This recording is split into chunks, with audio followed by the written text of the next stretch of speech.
Vamos a hablar de dos muchachas, Teófila y Felicitas. Teofil, acá dice Felicidad, Ferni, debe ser Felicitas, ¿no? Ya que eran francesas, serían Fernig, y no se va a llamar Bonheur, una chica, así que será Felicitas. Bueno, hacia 1792, en tiempos de la Revolución Francesa, Francia estaba en guerra con algunos países monárquicos. Los reyes de Prusia, los Habsburgo, no soportaban que los preceptos revolucionarios llegaran a sus países. Así que no solo cuidaban sus fronteras, sino que además andaban con ganas de invadir Francia, para darle su merecido a los republicanos. Como ha sucedido en muchos conflictos históricos, los enemigos internos de los gobernantes franceses se aliaron a las monarquías extranjeras. En julio del 1792 tuvo lugar en la Asamblea una proclama que se llamó Patria en Peligro. El ejército prusiano del duque de Brunswick, que por cierto era el ejército mejor armado y más disciplinado de Europa, había cruzado la frontera apoyado por un ejército de emigrados franceses dirigido por el príncipe de Condé. En Francia se llamó a una leva, y la cantidad de voluntarios fue notable.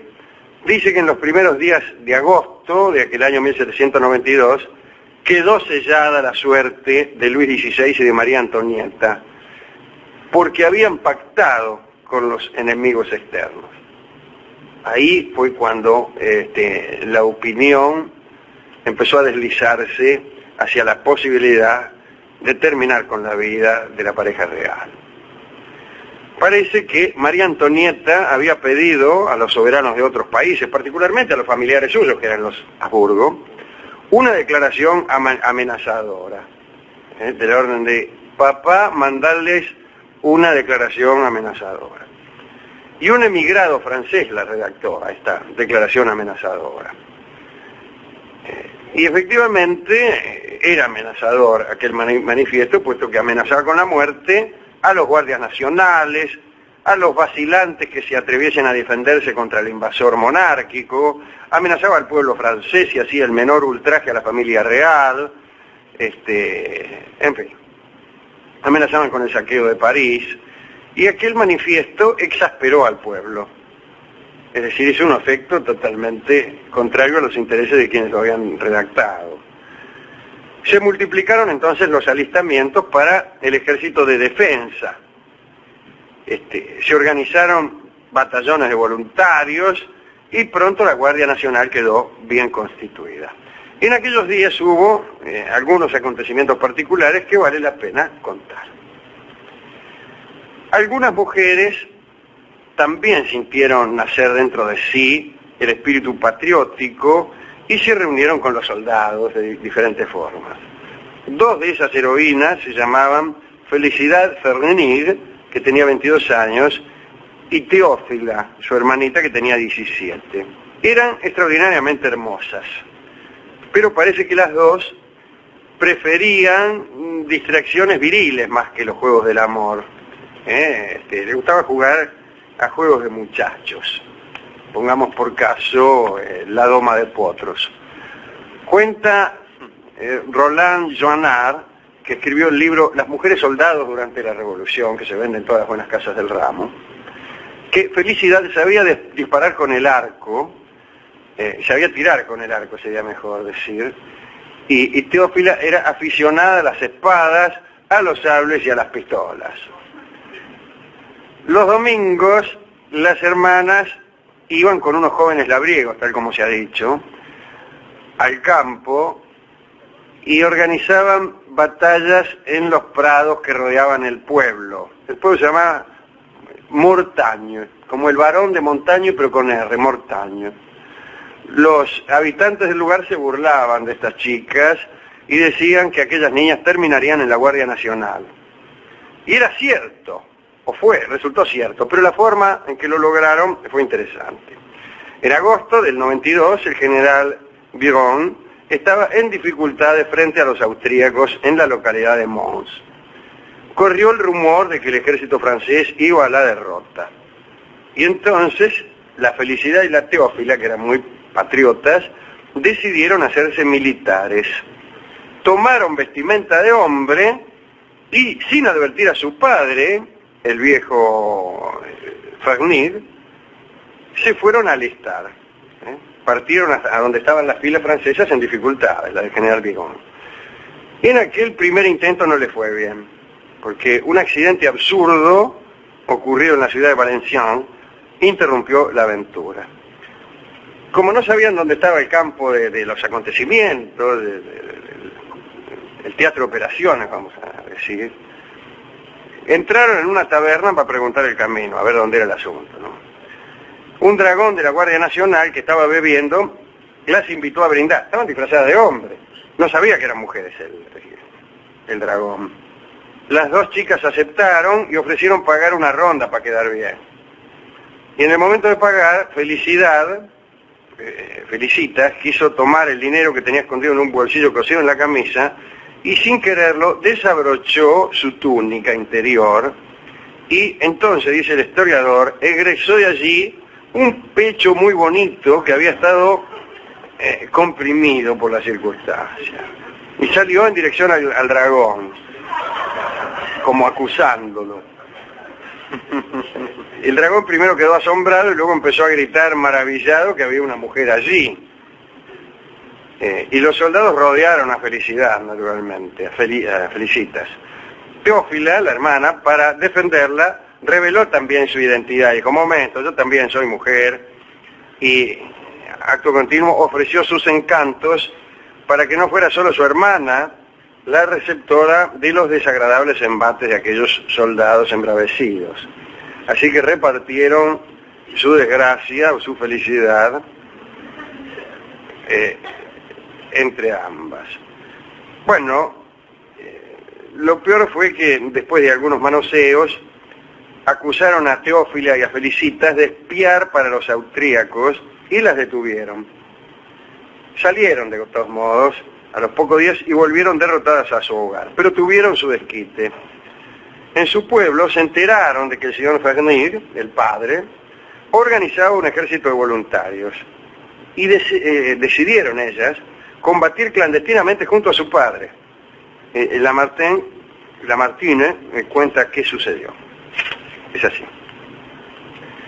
Decidieron tomar las armas y unirse a ese pequeño ejército que el padre formaba, que estaba compuesto por labradores, peones de campo, etcétera, que él había convertido en soldados. Las chicas decidieron luchar entre ellos, proteger a su padre, interponerse entre la muerte y él, si es que sus enemigos lo amenazaban mucho, todo esto sin que el padre lo supiera, ¿no? Solo revelaron la decisión al resto de los compañeros, para obtener una complicidad que era muy necesaria. Entonces, una vez más se vistieron de soldados y durante varias noches siguieron la reducida columna encabezada por el señor de Fagnier. Incluso le tiraron unos tiros a unos austríacos vagabundos, se acostumbraron a andar, a ver morir, y con su ejemplo exaltaron a los labradores de la aldea. Pero el secreto de la identidad de estos dos supuestos labradores se guardó fielmente. El señor Fagnier, cuando volvía a su casa por la mañana y le contaba a las chicas sus aventuras de la noche, no sospechaban que sus propias hijas habían combatido en primera fila y a veces lo habían preservado de la muerte.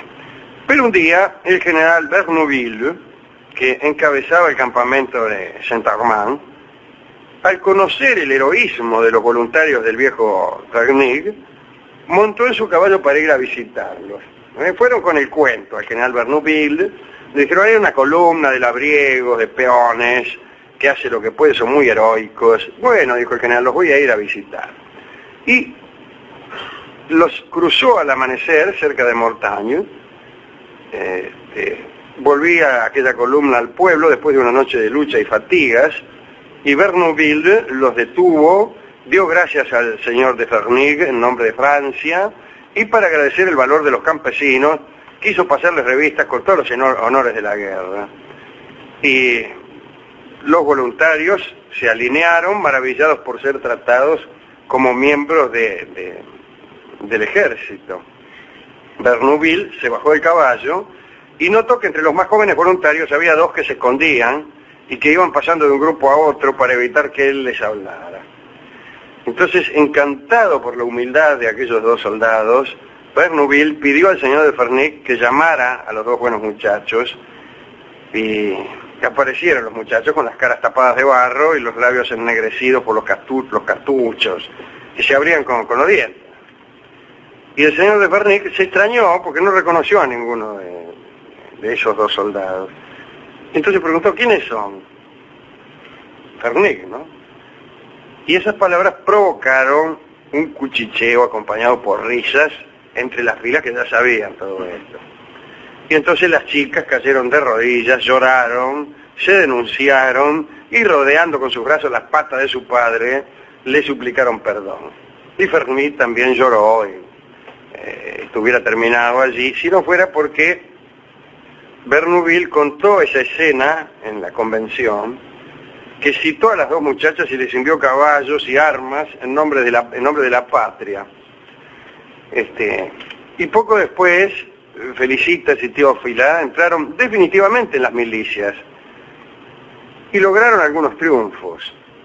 Y se fijó en ellas el general Dumouriez, que apreciaba mucho a las valientes y que además apreciaba más todavía a las minas hermosas, que es lo que eran. Entonces las mandó a llamar y ante las tropas reunidas declaró que las adoptaba como hijas. Según el cronista Joannard, el general se distrajo con las señoritas que aquel día después de la adopción perdieron la más hermosa de las batallas. Eso es lo que dice el cronista. Y entonces Teófila y Felicidad siguieron a Dumouriez en todos sus combates. El amor por aquel general las hacía más belicosas todavía. Andaban las dos con el tipo. Mostraban un valor poco común. Una batalla famosa fue la de Valmy. Gracias al valor de estas chicas, pudieron ofrecer resistencia al primer ejército de Europa. En septiembre del 92, el ejército prusiano se batió en retirada, destrozado por la peste, por las lluvias y por los campesinos de la región que los hostigaban permanentemente. El Dumouriez, junto a las muchachas, siguió lentamente al ejército hasta la frontera, no quiso aprovecharse de sus dificultades para aplastarlo, y aquella victoria fue la más importante contra las tropas extranjeras durante la Revolución Francesa. Por la noche, el general Dumouriez agradeció a las muchachas de manera galante.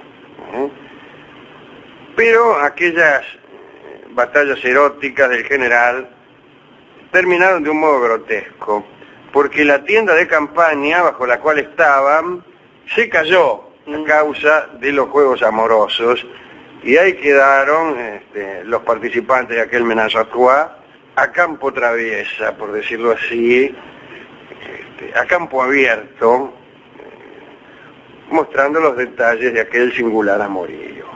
Y todos los soldados aplaudían, gritaban,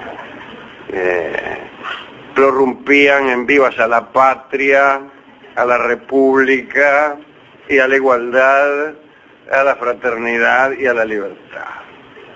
Poco después, el Dumouriez cayó en desgracia, debió exiliarse, y ellas silenciosas volvieron a Mortagne, perdido su amor, y vivieron allí hasta el fin de sus días, y no sabemos ya más nada de ellas, de estas dos novias del general Dumouriez. Esta es la historia de estas dos muchachas muy valientes, pero también muy hermosas, que empezaron como aspirantes a militares y terminaron como amantes, ambas, del general, del Dumouriez, que me parece mejor la última jerarquía. Pues él lo amaban. No sé cómo es esto, cómo funciona eso, doctor. Esto del amor, dice. Cuando dos damas yacen con un hombre, ¿tiene que ver solamente con capricho erótico o puede haber un amor ahí? ¿Por qué no? Claro que puede haber un amor. Puede haber un amor, ¿no? Sí, señor. sí. ¿Un amor o dos? Eso. Tres. 3 sería mejor, ¿no? 3 sería mejor. El 3 sería perfecto, mozo.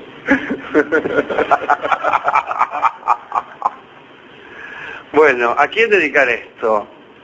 A todas aquellas personas que están enamoradas. No sé si del general Dumouriez o de alguien, no sé si compartiendo este amor con otra persona o en soledad. No lo sabe.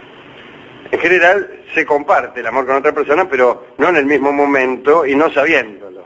Claro. Sino en forma sucesiva, ¿entendés? A la tarde con Teófila, a la noche con Felicitas. También al pobre viejo Fernig, que tenía a las 2 hijas peleando para él y no sabía, después le contaba las cosas a la mañana. Y además porque me caen muy simpáticos los viejos que tienen 2 hijas.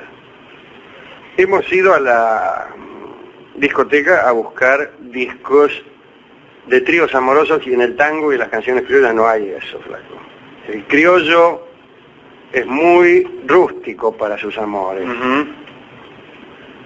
Es monógamo. Es monógamo por no decir otra cosa. Monógamo en el ápice de su extensión. Sí. Monógamo como mucho. Como mucho. En la época de Trajano es monógamo. En general es solo, o menos que solo, que es cuando uno está solo y desea a alguien que no está. Una ausencia se considera como una presencia negativa. Entonces, estar solo y no desear la presencia de nadie es estar en 0. Estar acompañado sería estar en 1, que a veces, como se ha visto, puede ser 2. Y estar necesitando a alguien que no está sería -1, si es que quisiéramos expresar de este modo. También podría expresarse esto de un modo cartesiano, con el eje Y, el eje X, estableciendo una dirección de presencia, otra de ausencia, y otra que es 1. Entonces ahí buscar intersecciones positivas. Uno es 1 en el recuerdo y en el porvenir. Y la otra es arriba la presencia y abajo la ausencia. Entonces las intersecciones que están a la derecha y arriba son positivas. Ahí se juntan lo que se vive con la presencia.